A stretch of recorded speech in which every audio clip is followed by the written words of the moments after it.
Pablo Montoya nació en Barrancabermeja en 1963. Es un escritor colombiano destacado con una sólida formación académica, al cursar estudios en la Escuela Superior de Música de Tunja y graduarse en Filosofía y Letras de la Universidad Santo Tomás de Aquino en la ciudad de Bogotá. Posteriormente, amplió su horizonte intelectual realizando estudios de maestría y doctorado en literatura latinoamericana en París. Durante su estadía en París, publicó Cuentos de Niquía en el año de 1996, obra bilingüe en castellano, francés, y Habitantes en 1999, además de artículos y ensayos en revistas colombianas y extranjeras. Entre 1997 y 2003 publicó 2 obras de cuentos y una de poesía en Colombia nombrada La Sinfónica y otros cuentos musicales en 1997, Viajeros en 1999 y Racía en 2001. Actualmente, Montoya ejerce como profesor de literatura en la Universidad de Antioquia y continúa cultivando su pasión por la escritura. Entre las obras más sobresalientes del escritor se encuentran sus novelas Sed del Ojo, 2004, Lejos de Roma, 2008, Los Derrotados, 2012 y Trípticos de la Infamia, 2014. Esta última fue galardonada con el Premio Internacional de Novela Rómulo Gallego en el año 2015 y el Premio Casa de las Américas José María Argüedas en el 2017. En el 2007, Montoya ganó la beca de creación artística de la Alcaldía de Medellín, seguida por la beca de investigación en literatura otorgada por el Ministerio de Cultura en el 2008. En el 2012, recibió la beca de creación en la Alcaldía de Medellín a la categoría de novela. Su obra también ha sido reconocida internacionalmente y en el 2016 obtuvo el premio José Donoso, convirtiéndose en el primer colombiano en recibir este prestigioso galardón literario chileno. Pablo Montoya se destaca como un autor polifacético que aborda la literatura desde diversas perspectivas y disciplinas artísticas. En sus obras fusiona la realidad con múltiples tendencias, estableciendo un diálogo entre la literatura, la música, la fotografía y la pintura. Su sensibilidad le permite encontrar conexiones profundas entre la palabra escrita, el sonido y el color, creando trabajos que trascienden las fronteras de la narrativa convencional. Para el escritor, la escritura se propaga por medio de la expresión artística y se erige como una fuerza comunicativa inherente al ser humano, ya que a través de la palabra escrita y la oral, la literatura brinda la capacidad de transmitir nuestra esencia más profunda, nuestras emociones y nuestra manera de percibir el mundo.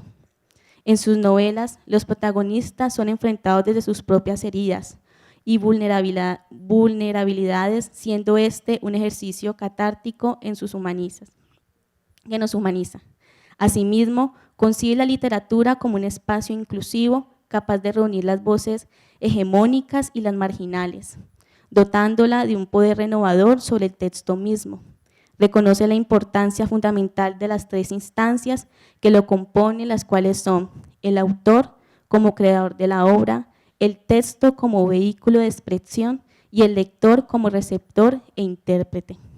Al reconocerse como escritor colombiano que proviene de un país con un pasado colonial, considera imprescindible remover las huellas de esa colonización a través de la literatura.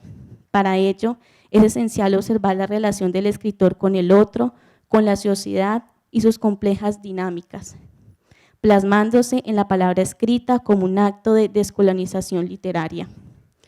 Uno de los aspectos más notables de las obras del escritor es su dedicación a explorar la violencia en Colombia de manera innovadora, sirviéndose de formas artísticas para reconstruir la literatura colombiana. En este sentido, la aparición del personaje recurrente de Pedro Cadavid desempeña un papel central.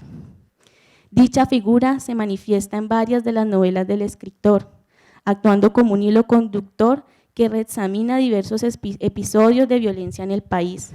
A través de Cadavid, Montoya explora las profundas heridas que el conflicto armado ha dejado en la sociedad colombiana, desde múltiples ángulos y perspectivas.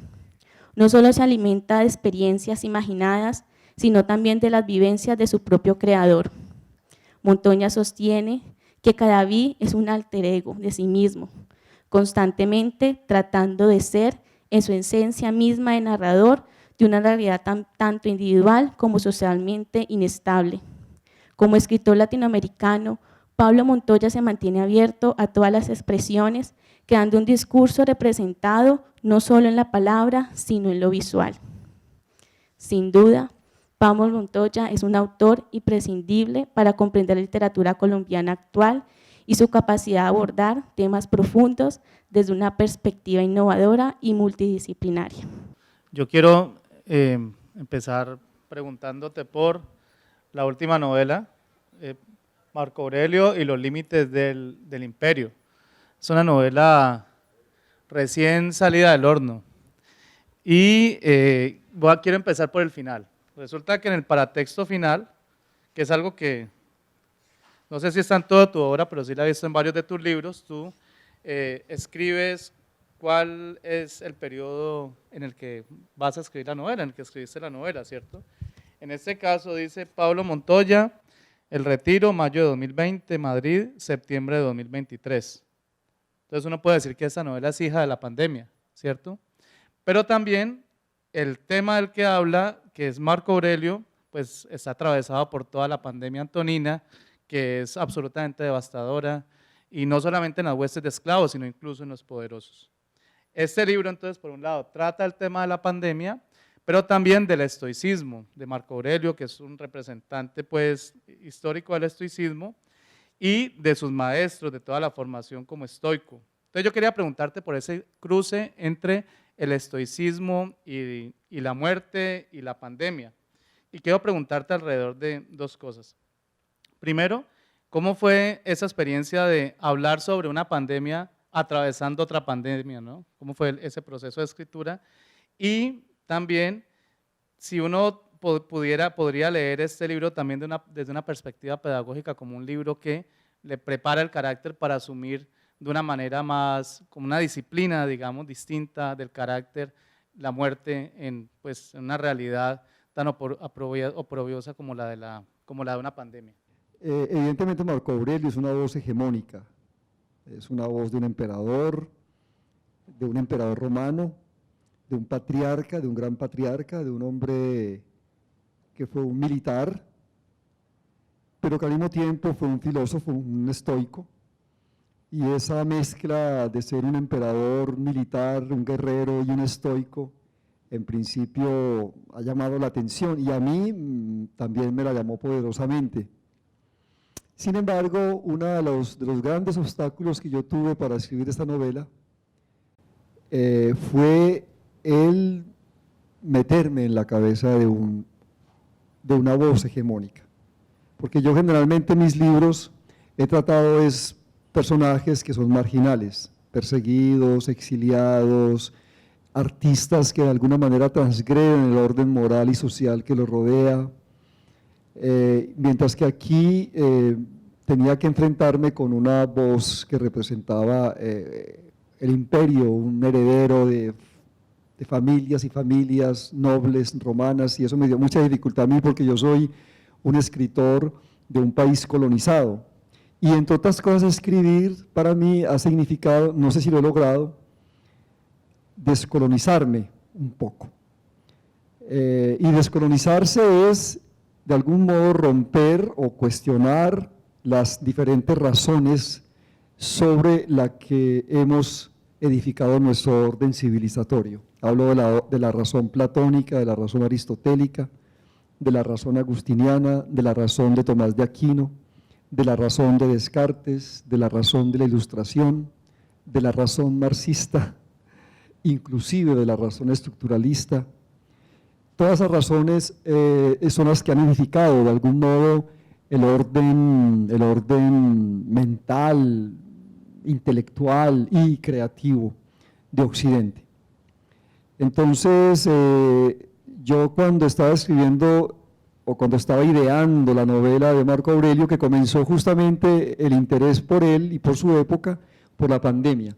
Es decir, yo acababa de terminar La sombra de Orión, y sentía que ya había terminado como un ciclo narrativo importante de mi obra, que es la que está dedicada a la violencia. Pensaba que después de esa novela ya era, o sea, después de haber llegado como a ese culmen del horror de la violencia colombiana, me parecía que por simple salud mental no debería de seguir ahí, debía cerrar ese ciclo. Y tenía esa impresión cuando terminé de leerla. Ahora creo que no, creo que es imposible separarse del horror colombiano como escritor. Pero sí pensé en algún momento en el 2020, cuando me pidieron un artículo sobre literatura y pestes, que debía como oxigenarme un poco y volverme otra vez extraterritorial. Había escrito una novela hacía años llamada Lejos de Roma. Entonces Roma, la Roma antigua no me era extraña del todo, en el sentido en que cuando escribí Lejos de Roma me sumergí como mejor pude en ese momento. Claro que lo hice a través de una figura marginal, que es Ovidio expulsado, Ovidio exiliado. Ovidio era un noble, pero el Ovidio que yo manejo es un Ovidio que está vomitado del centro imperial. Entonces me pareció, en la medida en que fui indagando en la época de Marco Aurelio y en eso que tú dijiste, Felipe, que es el primer regente político que le tocó capotear la primera gran pandemia de Occidente, que fue la que se precipitó sobre el mandato de él, una especie de viruela que fue en cierta medida devastadora. Entonces me parecía que había algo que me conectaba o que nos conectaba como ciudadanos colombianos confinados y sometidos al poder autoritario, sanitario, político, militar, no solamente en Colombia, sino en el planeta. Me parecía que era un buen motivo para indagar allí qué pasó, qué sucedió. Y ese es uno de los motivos por los cuales yo comencé a escribir la novela y me pareció interesante meterme allí. Luego vino un proceso de investigación que fue muy arduo, que fue muy apasionante, que en algún momento me sentí desbordado por tanta información que hay a propósito de Marco Aurelio y del estoicismo y de la Roma imperial, ¿no? Y como yo soy un hombre de formación académica, o un escritor más bien de formación académica, me hice una tesis de doctorado en Francia, entonces yo sé cómo es el asunto de la investigación del archivo. Y además tengo esa impronta francesa, que yo no sé si agradecerla o maldecirla, que es investigar lo más posible, ¿no? Indagar en la enciclopedia, mejor dicho.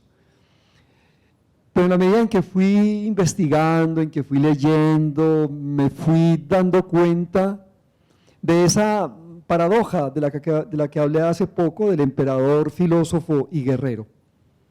Y entonces ahí fue cuando comencé a entrar en el estoicismo. Valga la pena decir que el estoicismo en este momento tiene como una nueva arremetida, ¿no? Estamos viviendo un momento de neoestoicismo, al menos en Occidente, sobre todo más en Europa y en Estados Unidos que en estos países latinoamericanos. La gente está buscando en el estoicismo como una especie de medicina espiritual, mental, qué sé yo, intelectual, en esos consejos estoicos, que algunos son muy interesantes y que son muy vigentes sin duda alguna. Entonces me parece, yo no escribí la novela para acomodarme en esas tendencias neoestoicas. Después me di cuenta que mi novela iba a salir en un momento en que las meditaciones de Marco Aurelio son prácticamente un bestseller, o que las lecciones sobre el epicureísmo, o que los estudios sobre Séneca, sobre Epicteto, o sea, son muy leídos en este momento. Y en España, donde estoy viviendo, allí sí que me di cuenta de la gran recepción que hay para este tipo de filosofía. Pero yo no soy un escritor español, no faltaba más, ¿no?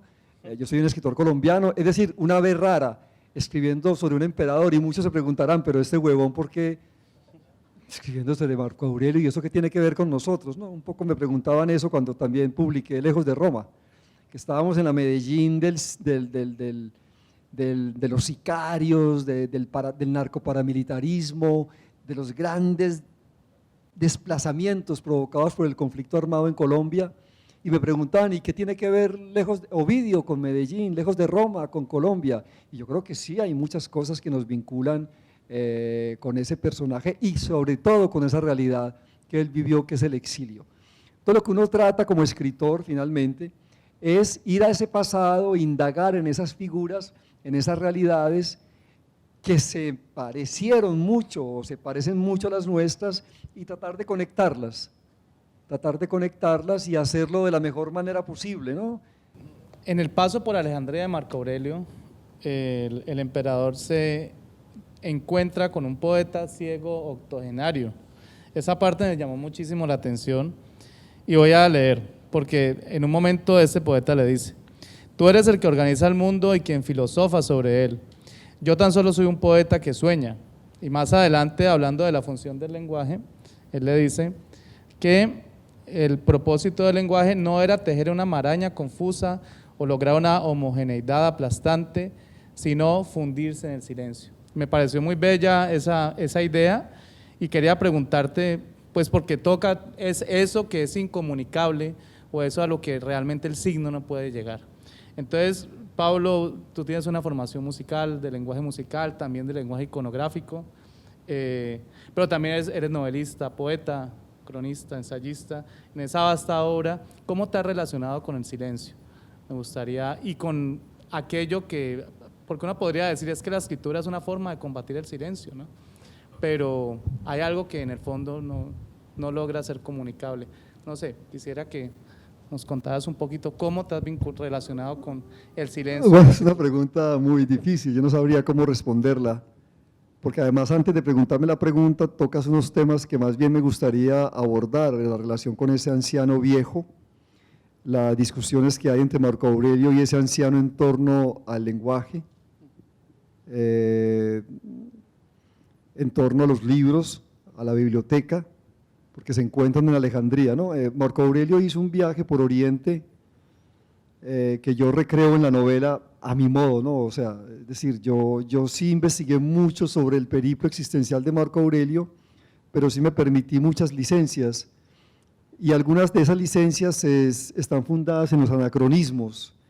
Entonces yo, como hice en Lejos de Roma, yo pongo a dialogar a Ovidio con personajes de otras épocas, y también pasa lo mismo con Marco Aurelio. Entonces, también me interesaba, por un lado, en ese paso de Marco Aurelio por Alejandría, digamos, no sé si decir reivindicar, pero sí mostrar como la figura del regente político que está interesado por patrocinar las diferentes escuelas de pensamiento. O sea, una cosa que me llamó la atención de Marco Aurelio es que fue un emperador culto, sin duda alguna, que permitió o que entendió el imperio o la sociedad que él regía como un lugar donde debían convivir y cohabitar las diferentes religiones y las diferentes formas de pensamiento. Pero él estaba reinando un mundo que estaba de algún modo invadido por el cristianismo. El cristianismo ya se estaba expandiendo completamente por el imperio, y aunque Marco Aurelio históricamente, las fuentes que tenemos, no hace sino una sola mención a los cristianos, en Meditación hay una sola mención a los cristianos, en su correspondencia que se ha conservado no hay ninguna alusión a los cristianos, pero históricamente cuando investigamos ese periodo, ese siglo II, nos damos cuenta que el cristianismo ya estaba formado y ya estaba prácticamente difundido por todas las provincias de Roma, y que había una gran cantidad de adeptos, sobre todo en el medio de los esclavos y los libertos, no en la nobleza, porque la nobleza romana fue la última que fue sometida por los cristianos. Entonces, pero yo en la novela sí pongo, o me interesó mucho presentar a un personaje que es todo lo contrario del cristianismo. Y por eso me pareció interesante o oportuno recrear el paso de Marco Aurelio por Alejandría. Él llega a la biblioteca y hay una parte en que se describe todo ese ámbito, que es un ámbito cosmopolita en el buen sentido de la palabra. Yo no sé si en realidad eso fue así, yo me lo reinvento, me imagino como me imaginé ese diálogo entre ese hombre ciego que es Borges en realidad, es Borges que llega ahí, un viejo ahí ancianito con un bastón, ciego, guiado por una chica oriental, y Marco Aurelio ha escuchado que la última gran novedad de la filosofía y la literatura en Alejandría es ese anciano, que tiene unas ideas muy simpáticas, muy interesantes, que se ha leído todos los libros del mundo, ha leído tanto que se ha quedado ciego, que recita largos poemas en diferentes lenguas, que es de Hispania, pues no iba a decir que era de Argentina, ¿no? Pero digo que es de Hispania.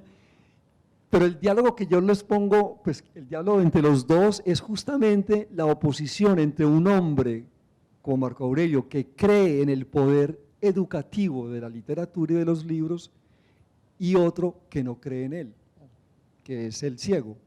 Y el ciego le habla de la metáfora del universo, que es la biblioteca. Pero la biblioteca borgiana, ustedes saben, la biblioteca borgiana es pesadillesca. Pues lean el libro de la Biblioteca de Babel para que se den cuenta quién quiere vivir ahí.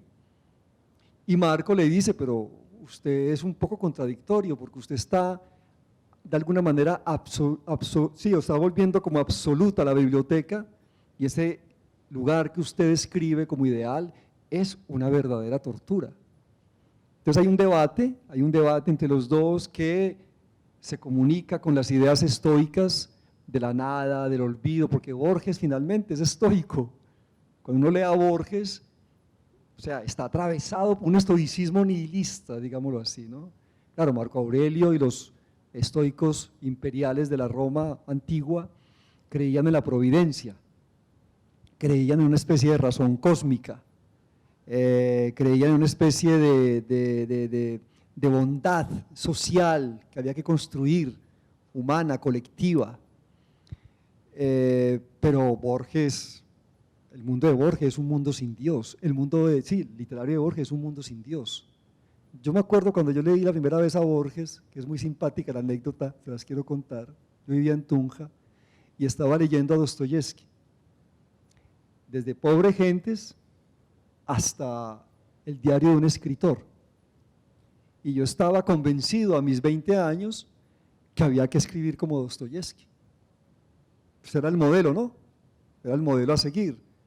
Y fascinado con esa retórica decimonónica y con todos esos diálogos y esas descripciones. Y de pronto Guillermo Bustamante, nuestro querido Guillermo Bustamante, creo que fue él, caleño, que llegó allá a Tunja a enseñar lingüística y literatura, me dio ficciones. Y yo leí ficciones y la primera impresión que me provocó ficciones fue de espanto, de rechazo, de repudio. Y tomé el ficciones, me acuerdo que lo tiré al suelo. Me faltó ponerle pues la cruz, ¿no? Y decirle va de retro. Después, pensando por qué esa respuesta, y yo creo que esa respuesta que yo tuve fue la respuesta que tuvo el medio argentino que empezó a leer los primeros cuentos de Borges. No entendían, porque Borges justamente cuestiona y violenta de algún modo todas las formas discursivas decimonónicas, con el fragmento, con lo apócrifo, con la reinvención, con la mentira, con la ficción completamente fantástica. Entonces lo que hace Borges justamente es educar o crear o producir o provocar un nuevo lector, que es finalmente lo que nosotros somos ahora. Entonces yo en realidad venero hoy más a Borges que a Dostoyevsky.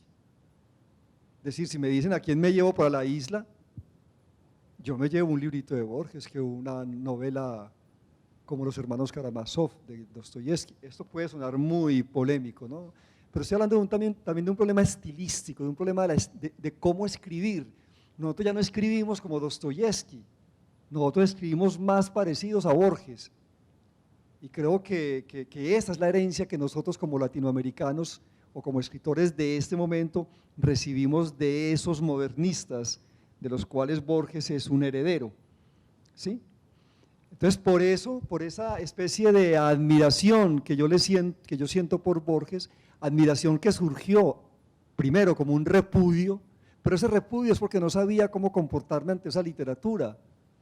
Bueno, y porque también tenía muchos rezagos del catolicismo en el que fui creado. Y ustedes saben que Dostoyevski es profundamente cristiano. Pues Dostoyevski, si hubiera leído a Borges, lo hubiera mandado a la hoguera, sin duda alguna. Entonces, todo eso es para decir que se me ocurrió homenajear a Borges y homenajear en un buen sentido, ¿no? No de esa manera en que lo hace Humberto Eco en El nombre de la rosa, pues con Jorge de Burgos, que lo vuelve como el gran criminal, ¿no? De algún modo, el gran lector, pero el gran criminal, porque es el que le pone veneno a los libros que van leyendo los monjes, y los monjes, como en aquel entonces leían esos mamotretos y para pasar las páginas hacían esto, y el libro está lleno de veneno, y así es que mueren esos personajes del nombre de la rosa. Entonces, en la novela de Marco Aurelio hay dos homenajes que yo hago. El primero es ese homenaje a Borges, y el segundo es un homenaje que yo le hago a León Tolstoy, pero ya no hablo del homenaje al escritor, sino al pensador, sobre todo al gran pacifista que fue Tolstoy y que yo considero que es, en ese sentido, el gran maestro a seguir. Entonces Marco Aurelio tiene un amigo que yo me inventé, que tiene muchas cosas de León Tolstoy, es una especie como de pacifista extraño en el medio de esa nobleza romana, que yo creo que sí hubo pacifistas en la Roma imperial, lo que pasa es que han sido silenciados. Los guerreros se han encargado de silenciar a los pacifistas de todas las épocas. Entonces hago también ahí en ese capítulo que se llama La Conversación, que es una conversación entre este personaje, que es muy amigo de Marco Aurelio y Marco Aurelio mismo, donde se reflexiona, se habla en torno a los grandes problemas de la guerra, de la paz, de la política, del libre albedrío, de la función de la literatura, de la escritura, hablan de todo eso. Entonces, esas son las licencias que yo, entre otras, me he permitido hacer en la novela. Claro, y además hay un intertexto bellísimo con Borges también, que es la idea del Aleph. Cuando se mete ese viaje de hongos, es que finalmente contempla el Aleph, ¿no? El infinito, pues, que nos presenta Borges. Pero a ver, que tocaste un tema que no lo quiero dejar suelto, porque eso de poner a Marco Aurelio a comer hongos podría resultar un poquito extraño, ¿no? Pero a ver, quiero explicar eso. Los misterios del Eleusis eran unos misterios de vieja tradición griega, misterios que relacionaban a la gente con, digamos, los secretos de la madre tierra, y esos misterios de origen, no sé cuántos siglos tienen los misterios del Eleusis. Esos misterios pasaron al Imperio Romano, entonces los emperadores, o muchos emperadores, se iniciaron en esos misterios. Lo que pasa es que lo que pasaba en los misterios fue siempre un secreto de Estado, un secreto religioso. Y cuando llegó el cristianismo, que prohibió los misterios justamente, ¿por qué los prohibió? Porque ahí sucedían cosas paganas que atentaban contra esa idea de la religión que tenían los cristianos y de la comunión con Dios, con la naturaleza, etcétera, etcétera. Porque si ha hecho algo el cristianismo es desvincularnos con las potencias de la naturaleza. Entonces se prohíben los misterios y desde entonces se cerraron los templos, se amenazaron a los sacerdotes que los hacían. A partir de la represión religiosa y política y militar, eso desapareció. Pero resulta que a través de las investigaciones numerosas que se han hecho sobre lo que supuestamente pasaba en los ritos de iniciación de Eleusis, se consumía una sustancia en medio del rito para comunicar a los oficiantes con las fuerzas cósmicas y las fuerzas de la tierra. Y parece ser que una de las sustancias que estaban en esa bebida era el hongo del centeno. Y el hongo del centeno, y eso lo hicieron ya en el siglo XX, algunos personajes muy simpáticos que yo leí, entre ellos el gran químico suizo Albert Hofmann. El hongo del centeno tiene la misma molécula que el LSD. Pero claro, ese consumo de esa bebida que se hacía en los misterios del Eleusis, esa bebida estaba completamente manejada por los sacerdotes, por los chamanes, digámoslo así, del momento. De ahí que era un secreto completamente guardado, ¿no? De eso no se podía decir nada. Y tenemos que esperar hasta el siglo XX para poder entender qué era lo que pasaba al interior de esos ritos. Entonces yo dije, interesantísimo que Marco Aurelio, que se inició en los ritos, en los misterios, tome, como todos los que se iniciaban en entonces, tome esa bebida y tenga una comunicación, como dijo Felipe, que lo vincula con ese todo que es simultáneo. O sea, tiene un trance en realidad, ¿no? Sí, tiene un trance que lo vincula con las fuerzas del nacimiento, con el origen y con el fin. Y a eso está dedicado el capítulo que se llama Los Misterios. Bueno, no, pues la pregunta que yo tengo creo que va a tener que Cambiamos de libro. Vamos a cambiar de libro en primer lugar. Bueno, antes que nada, quiero agradecerle a Daniel y al profe Oscar por esta invitación. Yo hace mucho que no venía a un espacio de Univalle, a veces me conecto por las redes y veo todo lo que sucede, pero de verdad que volver a la escuela para mí es muy, muy importante. Yo, pues en parte lo has respondido. Tengo mucha curiosidad por digamos, esa posibilidad que has tenido precisamente como académico de transitar en los distintos discursos, o sea, los académicos que estamos sometidos al mundo del paper, por ejemplo, sé que no publicas paper alguna vez, creo que aquí mismo dijiste que no te interesaba, pero me interesa mucho ese investigador a la francesa, o sea, cuál es la experiencia del investigador histórico hermenéutico, evidentemente, en parte ya lo dijiste de la francesa, o sea, yo me imagino una especie de búsqueda de archivo tipo Foucault hasta la saciedad, pero entonces por un lado quisiera que nos hablaras de esa experiencia con el archivo, esa experiencia de investigación, de los límites de esa experiencia. Ya mencionaste uno que es la salud mental, que creo que es clave, o sea, ¿hasta dónde llego? Pues hasta donde yo como ser humano aguante la búsqueda. Creo que esa es una respuesta que diste por un lado. Pero entonces ahí viene el segundo asunto que yo con Daniel conversábamos, que me interesaba preguntarte, y es precisamente ¿cuándo se tiene la licencia para pasar al discurso ficcional, al discurso de la literatura, a la invención? Es decir, si hay un límite del investigador académico que ya hizo la búsqueda, que ya tiene el archivo ahí, que está navegando borgianamente entre los documentos e inventando otros, ¿cuándo pasar a la ficción? Es decir, que nosotros, pues todos los que amamos la literatura tenemos esas preguntas de hasta dónde llego, hasta dónde lo narro. Aquí recuerdo las clases de la profe Amparo Ordinola, precisamente hablando de Roma y cómo Virgilio tomaba sus propias licencias para poder narrar y precisamente los anacronismos y cómo la historia de Roma tenía que caber en esa cantidad limitada de versos, ¿no?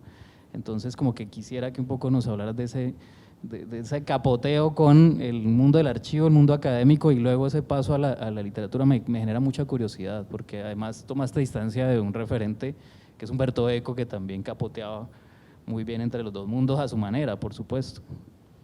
Esa pregunta, James, me parece muy interesante responderla, pero no sé si puede hacerlo, porque cuando estás preguntándome, yo estoy tratando de ir a mi infancia, a mi adolescencia, para qué había sido educado, para ser un médico o para ser un sacerdote, porque esos eran los sueños de mi mamá y mi papá. Mi mamá quería que yo fuera cura y mi padre quería que fuera médico.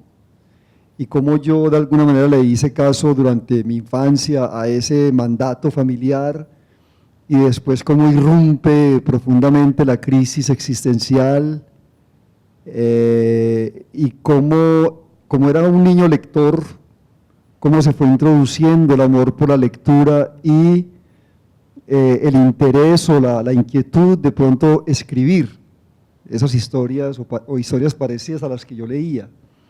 digamos que durante mi adolescencia estuve siempre como oscilando entre ser un médico, bueno, rápidamente me di cuenta que no iba a ser cura, y ser un escritor. Como leía tanto y en realidad los grandes goces eran los goces que me daba la lectura, la literatura, pero sin embargo los estudios o las lecturas que yo hacía de la medicina eran más científicos. Entonces yo recuerdo que tuve una época cuando estaba en quinto de bachillerato que yo me introduje en las teorías de la evolución, y me acuerdo que yo en las ferias de la ciencia en el liceo, yo le exponía a mis compañeros el pensamiento de Darwin, de Lamarck, de Laplace, o sea, es decir, como un estudiante le enseñaba a sus amiguitos esas cosas que estaba leyendo, y ahí me enfrentaba yo como al rigor, como a lo sistemático, ¿cierto? Que era muy distinto a ese otro goce que yo tenía con la lectura y con la literatura y con la escritura. Pero entonces después viene el paso por la música, y el paso por la música también tiene una doble faceta. Por un lado es el estudio de la armonía, del contrapunto, estudiar la música no como un arte placentero, sino como una disciplina cognitiva, pero al mismo tiempo sabiendo que la música es completamente irracional, porque si hay algo irracional es la música. Entonces, esa doble faceta es la que de algún modo, cuando yo ya digo finalmente, cuando yo me retiro de la escuela de música y me pongo a trabajar como músico, como intérprete, porque necesitaba vivir de algo, entonces me enfrento con un ámbito muy interesante, porque toqué en orquestas, pero muy precario, muy mezquino, porque el músico en esa época aquí comía mierda por todas partes y era muy difícil vivir del arte y de ese oficio. Yo fui serenatero, toqué en orquestas bailables, toqué en estudiantinas de música colombiana, toqué en bandas, en orquestas, y siempre me veía abocado a una realidad de precariedad permanente. Y como quería, entonces me di cuenta, bueno, yo quiero tener un título, y me puse a estudiar filosofía y letras a distancia en la Santo Tomás de Aquino mientras era músico, porque yo no podía ir a las universidades, porque no podía, no tenía, porque estaba trabajando todo el tiempo, ¿no? Y no podía asistir a clases. Entonces, la Santo Tomás de Aquino, que es la primera universidad en Colombia que hace los estudios a distancia, montó una sede en Tunja, y yo ahí me matriculé y hice mi licenciatura en filosofía y letras a distancia. Entonces, el estudio de la filosofía, el estudio ya de la licenciatura, de la maestría, del doctorado, sí me metió en el mundo de la disciplina, de la investigación, del rigor, de la confrontación teórica, que yo asistí por todas esas cosas, pero al mismo tiempo yo quería ser escritor.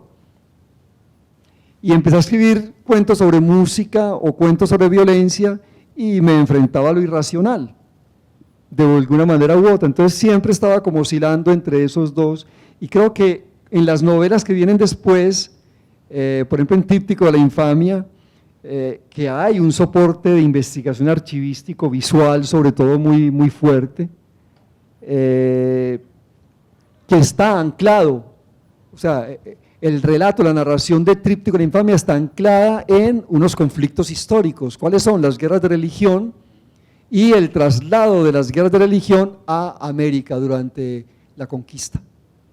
Ese es el marco, digamos, histórico. Pero todo eso está visto desde la pintura, desde la creatividad de la pintura, o sea, desde lo estético, desde el arte. Entonces, no sé, uno evidentemente, o yo, sigo un radar, una brújula. Esa brújula es la que me ha permitido escribir esas novelas que he escrito, donde se fusionan en algunas más que en otras esa parte investigativa y esa parte creativa, esa parte que está sometida rigurosamente a la razón y esa parte que se abre a lo irracional, a lo onírico, al sueño, a lo fantástico, o más que a lo fantástico, a lo fantasmagórico, Y el caso, cuando hablo de fantasmagorías, valga la pena pensar en La Sombra de Orión. La Sombra de Orión tiene un trabajo de investigación archivístico impresionante, porque yo me devoré todos esos archivos periodísticos sobre la Operación Orión y leí textos académicos sobre desaparecidos, informes, hice entrevistas. ¿Qué más real que eso? ¿Qué más objetivo que eso? Leer fuentes, leer interpretaciones de la violencia y la desaparición forzada. Y sin embargo, el tema que estaba investigando era un tema fantasmagórico completamente, que es la desaparición forzada. Es el fantasma, el espectro en su dimensión más espantosa. Y yo me veía oscilando otra vez entre lo uno y lo otro. ¿Y para dónde voy? Bueno, no sé para dónde iba. Sí, iba para la denuncia, por supuesto. ¿Sí? Para la denuncia de Medellín, de Colombia. La denuncia de cómo como sociedad hemos fallado completamente, o como proyecto nacional, porque hemos permitido que este país se nos haya llenado de desaparecidos. Y que la desaparición forzada sea tan perversa, tan mala y tan eficazmente espantosa, que no ha sido capaz de hacer que la justicia conjure ese horror o lo resuelva. Y lo que hay en la Sombra de Orión es una conclusión muy complicada, y por eso mucha gente no me quiere a mí, porque yo digo que la desaparición forzada es un tinglado del horror, donde participamos todos, los aparatos de justicia, la JEP, los jueces, los magistrados, el Estado, los grupos armados, los que cometen la sevicia, por supuesto, no faltaba más, los que investigamos y escribimos sobre ellos, e igualmente las víctimas de los desaparecidos. Y en el centro de todo eso está el desaparecido, está el espectro puro, espantosamente puro, que no encontramos, o es que encontramos los cuerpos de los desaparecidos. Miren los porcentajes, hay 150.000 desaparecidos en Colombia aproximadamente. ¿Cuántos cuerpos hemos encontrado de esos 150.000? El porcentaje es irrisorio, y sin embargo estamos montados en todo ese tinglado, hacemos una representación teatral, porque eso es lo que le pertenece al ser humano. Nos gusta ser teatrales, representativos, todo es un juego, todo es una puesta en escena completamente ilusoria, me parece a mí a veces, ¿no? Cuando me vuelvo escéptico, completamente escéptico, veo las cosas así. Y esa fue la conclusión a la que yo llegué cuando terminé de escribir La Sombra de Orión. Y sin embargo, sabiendo eso, me puse a hablar de La Sombra de Orión en todas partes, como si fuese el emisario de la reparación. ¿O es que La Sombra de Orión va a resolver el problema de la desaparición forzada? ¿O ustedes creen que la literatura va a resolver esos problemas? Hago esa pregunta, ¿no? Yo creo que sí, ayuda a resolver ese problema. Si no, no hubiera escrito ese libro. Y bueno, antes de, pues Daniel es el que quiere hacer preguntas sobre La Sombra de Orión. Bueno, nos repartimos, porque yo también quiero hacer preguntas sobre La Sombra de Orión, pero Daniel, pues digamos que nos repartimos esa tarea. Pero precisamente es como que en el momento, yo no sé, estoy especulando, porque quiero insistir un poco en eso, como que, mejor dicho, voy a citar a un profesor ecuatoriano que decía, muy buen ecuatoriano, hay que hacerle hablar a los muertos. Eso era lo que decía, y lo menciono porque además murió hace muy poco tiempo y seguimos conmovidos. Roque Espinosa se llama él.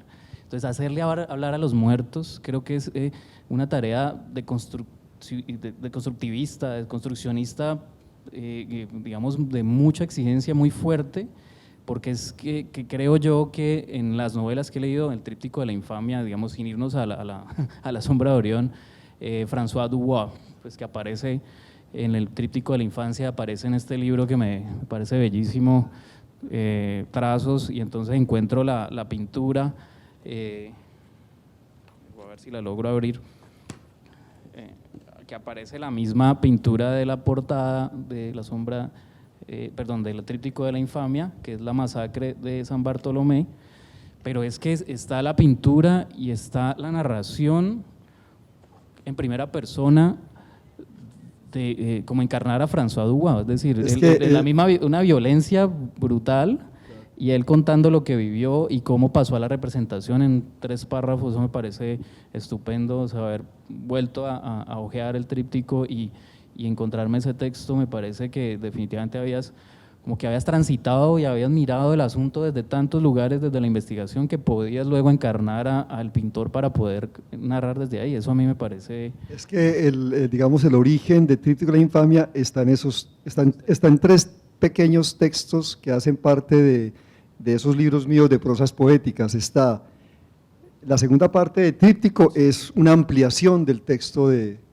trazos, que tiene una paginita.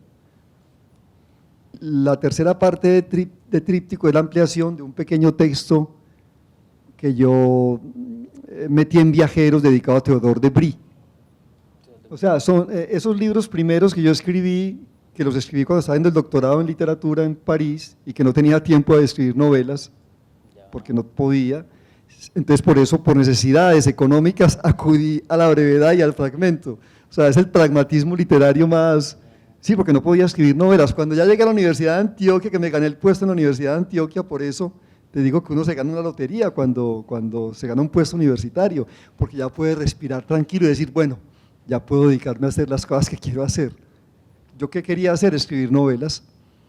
Entonces empecé a escribir A Sed del Ojo, luego escribí Lejos de Roma, y después me fui apertrechando en la investigación y escribí Los Derrotados, que ahí es cuando aparece por primera vez, digamos, los registros visuales a partir de las fotografías. Luego escribo Tríptico de la Infamia, en fin, se van haciendo, y esos diálogos, esos diálogos intertextuales, o esos diálogos interdisciplinarios entre la botánica, la fotografía, la literatura en Los Derrotados, por ejemplo, o la pintura y la historia y la literatura en Tríptico de la Infamia, ¿no?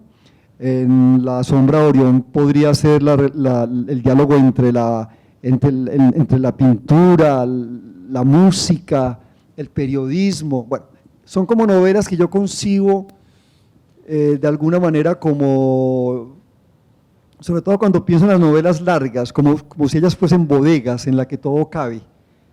Sí, esos diálogos que me parecen pues importante establecer, y que yo creo, como soy profesor de literatura y me he gastado las pestañas leyendo mucha literatura colombiana y literatura de la violencia, que nos tocó leer porque ella está allí todo el tiempo, entonces pensaba yo muchas veces, y eso sí es un pensamiento muy racional, cómo me acerco a esos momentos de la violencia desde la literatura, para tratar de oxigenar algo que me parece que estaba un poquito ya repetitivo.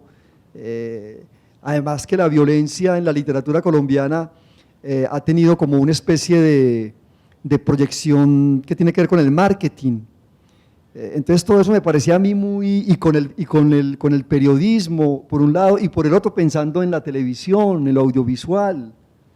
Entonces me parecía que yo no quería ir por ahí, yo quería como meterme por otros asuntos que correspondían más a mi formación académica, por supuesto, ¿no? Bueno, esa cuestión de hay que desenterrar a los muertos, dialogar con los muertos, hablar con… Yo creo que es una de las funciones de la literatura desde los tiempos pues, remotísimos, desde el Gilgamesh, que es el primer libro que se escribe, ya hay un descenso de Gilgamesh al mundo de los muertos, y de ahí viene el descenso de la Ilíada, el descenso de la Eneida, la Divina Comedia, y en nuestro siglo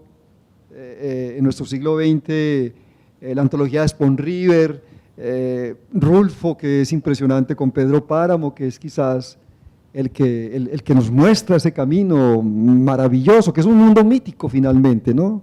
Que tiene que ver como con la presencia del mito, del rito, que nos comunica con los muertos. Pero esto pareciera muy racional también, lo que le estoy diciendo, muy de profesor de literatura. Y resulta que yo he tenido experiencias más de tipo, sí, espectrales, experiencias fantasmagóricas. A mí se me aparecen los espectros. Entonces, esa continua relación con los muertos es lo que me ha hecho, y sobre todo, claro, no son muertos comunes y corrientes, son muertos muy particulares, no faltaba más, yo no me voy a poner a hablar de un muerto cualquiera, yo hablo de muertos que tienen que ver con la historia nuestra, ¿no? Entonces en Tríptico de la Infamia hay un diálogo tremendo con los muertos, con las fosas comunes de la conquista, con todo ese montón de gente que murió en las guerras de religión. Cuando yo estaba escribiendo la segunda parte, o ampliando más bien la segunda parte de Tríptico de la Infamia, yo me acuerdo que yo tenía en mi estudio una ampliación de la masacre de San Bartolomé, el famoso cuadro, la tabla al óleo de François Dubois. Y yo me obsesioné tanto con esas escenas, yo contaba los personajes. Además, ese cuadro es una representación teatral de la masacre, ¿no? Es una representación típica del Renacimiento, porque también ellos hacían más o menos lo mismo. Y me metí tanto en ese dibujo que finalmente terminé hablando con esos muertos. Y yo creo que los escritores, cuando escribimos sobre personajes del pasado que existieron en algún momento, uno dialoga con esos muertos también, ¿no? O yo mantengo un diálogo continuo con ellos, pero esos diálogos llegan al mundo de los sueños, inclusive a veces llego al punto de alucinar, ¿no? Les confieso, como quizás para hacer más intensa la labor de la escritura, ¿no? Entonces creo que sí, y sobre todo, ya para terminar, creo que eso de relacionarse con los muertos es algo que tiene que ver con la criatura humana, ¿no? O sea, desde que el hombre, desde el Paleolítico, enterramos a nuestros seres queridos. ¿Por qué los enterramos? Bueno, porque establecemos a través de ese rito una comunicación con el más allá. De hecho, el gran problema de la desaparición forzada es que no hay entierro, no hay ceremonia fúnebre. Lo terrible de nuestra violencia colombiana y mexicana y donde hay desaparecidos es eso, es que se interrumpe esa fundamental ceremonia fúnebre que hacemos cuando muere alguien, pues. Y yo creo que eso produce una gran enfermedad, un gran dolor, un gran resentimiento, un gran marasmo que yo percibo mucho en estos países latinoamericanos donde la desaparición forzada es tan tremenda, ¿no? Pablo, la pregunta que quiero hacerte tiene que ver con esto. Yo estoy de acuerdo con lo que tú planteas en el sentido de que la literatura colombiana durante muchas décadas, y se entiende que así sea, ha vivido empecinada en un realismo, y no solamente la antioqueña, y no solamente por la raíz de Tomás Carrasquilla, sino que venimos con un largo itinerario que tiene una profunda vocación mimética, porque es que una violencia tan atroz no se puede soslayar. Sin embargo, me parece, comparto plenamente lo que dices, fundamental buscar otros modos de abordaje, y en efecto lo fantástico es una ruta tremendamente fértil. Ahora, la pregunta puntual tiene que ver con las raíces de lo fantástico con las cuales tú dialogas. Ya sabemos que el tema ancestral y cosmovisiones no occidentalizadas nutren esa concepción, pero también en Occidente hay una tradición de lo fantástico que siempre ha sido muy poderosa. Y estoy hablando de los románticos alemanes, de Hoffmann, por ejemplo, de Chamizo, por ejemplo, y luego, bueno, en toda Europa hay un siglo entero, el siglo XIX, lo fantástico contemporáneo como lo entendemos hoy surge a finales del XVIII y atraviesa todo el XIX, y el itinerario es grandísimo, desde Poe hasta Maupassant, iniciando con Hoffmann, y bueno, es una tradición muy profusa, y además hay un inventario muy nutrido de temas de lo fantástico, que van desde el tema del doble, desde el tema de la sombra, en fin, hay un itinerario muy fuerte también en Occidente, y surge muy poderosamente a partir del romanticismo. A mí me gustaría preguntarte si tu diálogo intelectual se establece también con esa matriz occidental alterna al racionalismo todopoderoso y arrogante que pretende agotar desde esa razón la explicación de la existencia humana, porque hay otras corrientes alternas. Me gustaría saber ese diálogo tuyo con esas fuentes alternas. Si lo hay, ¿cómo lo formularías? Hay una novela mía que se llama La Escuela de Música, y en La Escuela de Música es una novela de formación, completamente, digamos, vinculada a la tradición del Bildungsroman, muy anclada con la literatura alemana. Y la música ahí es muy importante como una forma de lo fantástico. No solamente en esta tradición de formación, en esta literatura romántica alemana, sino también en esa novela que yo escribí, en algunos cuentos musicales, particularmente, que también publiqué en algún momento, que están nutridos de esa tradición hoffmanniana, sobre todo porque los cuentos fantásticos de Hoffmann, recordémoslo, hay algunos de esencia musical muy fuertes, y yo los leí cuando era estudiante de música, y me pareció que por ahí había una veta importante para yo trabajar, y creo que producto de esa inmersión en Hoffmann y en cómo los escritores latinoamericanos que trabajan la música en sus cuentos, en sus novelas, continúan la tradición hoffmanniana, como Cortázar, como Felisberto Hernández, yo creo que yo por ahí bebí mucho para escribir esos cuentos de la Sinfónica, que de alguna manera se retoma todo esto en La Escuela de Música, que es una novela que yo comencé a escribir en aquellos días, cuando era estudiante de música, pero que no la podía escribir porque no tenía la capacidad ni la formación para hacerla, y que después la escribo posteriormente, pero siguiendo los códigos y digamos el esqueleto que había hecho cuando era un estudiante de música. Entonces lo que quería decirte es que sí, parte de ese diálogo con lo fantástico está muy alimentado en lo romántico musical, sobre todo. Por ejemplo, en La Escuela de Música hay un capítulo que a mí me gusta mucho. La Escuela de Música es una novela que se articula en varias obras musicales. O sea, las obras musicales se citan en la novela, y esas obras musicales son como espejos donde se reflejan las problemáticas que van viviendo estos chicos estudiantes de música. Una de esas obras es Carmina Burana, de Karl Orff, un poco para hablar de la formación o de la educación sensorial, sensual de los chicos.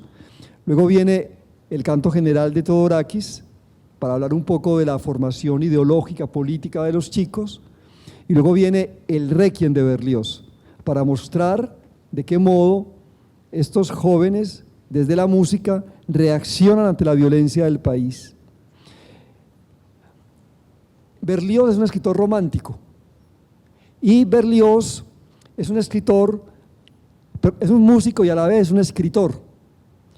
Y Berlioz compuso una obra que para mí es fundamental en mi formación músico-literaria, que es la Sinfonía Fantástica.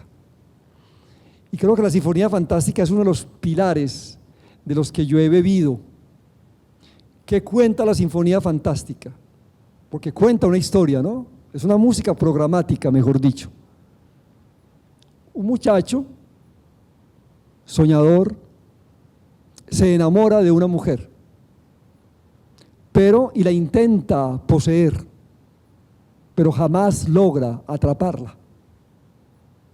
Y la Sinfonía Fantástica cuenta la persecución de esta mujer y de esta idea, de este eterno femenino que es imposible de agarrar en diferentes momentos, en un bosque, en un baile, en una especie de cementerio.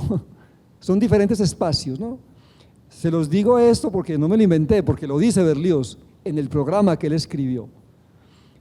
Pero en algún momento de la Sinfonía Fantástica, quizás en el momento más culminante, este muchacho, este protagonista, consume opio, y la experiencia del opio es completamente onírica en él, e introduce en la música, que es fantástica, otro elemento más de la fantasía, que es la ensoñación, la imaginación, la alucinación producida por el opio. en la escuela de música yo pongo a los chicos de la escuela de música que tienen un coro a participar o a cantar en Tunja el Requiem de Berlioz. El Requiem de Berlioz es el gran Requiem de todos los Requiem del mundo, pero nunca se ha estrenado en Colombia. ¿Por qué? Porque es una obra que necesita por lo menos 1000 músicos. Y en este país avaro con los músicos, ya les dije por qué era avaro y cómo se comporta esa avaricia, no le van a gastar tanto dinero a una representación de ese tipo, una orquesta de 400 músicos y un coro de 600. Entonces en la escuela de música se canta el Requiem de Berlioz para tratar de conjurar la gran cantidad de muertos que ha dejado la violencia en el país. Y en la descripción de ese Requiem se produce algo de índole fantástico, por ejemplo. Se produce una especie de alucinación. Pedro Cadavid está cantando en el coro el Requiem y tiene un trance de tipo fúnebre, y siente que la iglesia de Tunja se llena de todos los espectros que han confluido de Colombia a ese lugar de Tunja. Pero ¿para qué se hace eso? ¿Para qué se hace eso? Porque al final de ese capítulo los chicos, o al menos Pedro Cadavid, siente que ha conjurado el horror. Entonces, lo fantástico, ¿para qué sirve? O ese procedimiento fantástico, ¿para qué sirve? Es un procedimiento de memoria, finalmente. O es así como yo pienso, he pensado este tipo de situaciones. Entonces, pongo ese ejemplo para decirte que sí, que lo fantástico, en mi caso, está muy articulado a ese momento romántico, que es una respuesta, como todos sabemos, a la razón ilustrada francesa y a la razón industrial. Y por eso a quien hay que leer es a Hölderlin y no a Hegel. Quería preguntar un poco si hay una relación de ese mismo infierno, Inferus, en relación con los griegos, o si por lo tanto el Nequia, ¿sí?, que es un viaje también para encontrarse con ellos, tenía una connotación totalmente diferente y separada de la enfermedad, del dolor, del traumatismo incluso que hemos conocido hoy en día. Hay una conexión muy fuerte a nivel de la literatura entre el descenso al mundo de los muertos en la Ilíada y el descenso, perdón, en la Ilíada no, en la Odisea, y el descenso al mundo de los muertos en la Eneida. O sea, claro, el capítulo sexto, el libro sexto de la Eneida es una ampliación y una mejoración, digámoslo así, del canto de la Odisea que trata sobre este tema. Y ese mismo infierno, que es un descenso al mundo de los muertos, ¿sí?, no es el mismo infierno de la Divina Comedia, porque ese infierno ya es el infierno del cristianismo, y particularmente del cristianismo católico, porque el infierno antiguo es un lugar donde están los muertos, y ahí hay facetas del castigo y también facetas del obsequio, del regalo, por haber llevado una vida bienaventurada, pues una vida sensata. Entonces me parece que hay continuidad entre Grecia y Roma, ¿sí? Y además no hay que olvidar que ese descenso al mundo de los muertos ya lo venía planteando claramente Gilgamesh muchísimos miles de años después, o por lo menos unos 2000, 3000 años antes. O sea que son motivos literarios que permanecen, que se continúan, que se alimentan. Yo te puedo hablar desde la literatura, porque yo no soy un experto en infiernos, digámoslo así, y no podría decir pues con claridad cómo se diferenciaría el uno del otro. Ese motivo del descenso al mundo de los muertos ha pervivido en la literatura y creo que ha tenido grandes momentos, ¿sí?, que al leerlos hoy en día siguen vigentes y que han nutrido el imaginario literario de los escritores contemporáneos. ¿Sí? Yo creo que en Juan Rulfo hay una lectura muy especial de esos motivos. Y yo también, cuando escribí La Escombrera o escribí estos pasajes de La Escombrera, tenía en mente esta idea del infierno, que se ha transformado evidentemente por las religiones, por las ideologías, por los sistemas pues, culturales por los que hemos evolucionado. Pero yo creo que el gran momento del descenso al mundo de los muertos quizás es el de, pues, me atrevería a decir, el que más me parece, el que más logrado me parece, el más perfecto, es el de la Eneida. El libro sexto de la Eneida es uno de los grandes momentos de la literatura de todos los tiempos. Y cuando uno lee el libro de la Eneida, el libro sexto, y lee a Dante, a uno, ya Dante no se le vuelve tan impresionantemente único y original.